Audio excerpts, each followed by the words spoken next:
Hello everyone, welcome back to channel. And ఈరోజు మన special recipe crispy కరకరలాడే జంతికలు.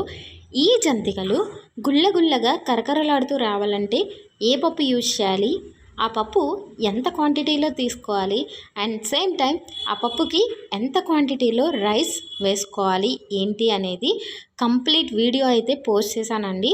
సో మీరు మనకి పైన కనిపిస్తున్న లింక్ని అయితే ఓపెన్ చేస్తే లాంగ్ వీడియో అనేది ఓపెన్ అవుతుంది. సో దాంట్లో కంప్లీట్గా జంతికల ప్రాసెస్ ఎట్లా ప్రిపేర్ చేయాలి ఏంటి అనేది అయితే ఉంది.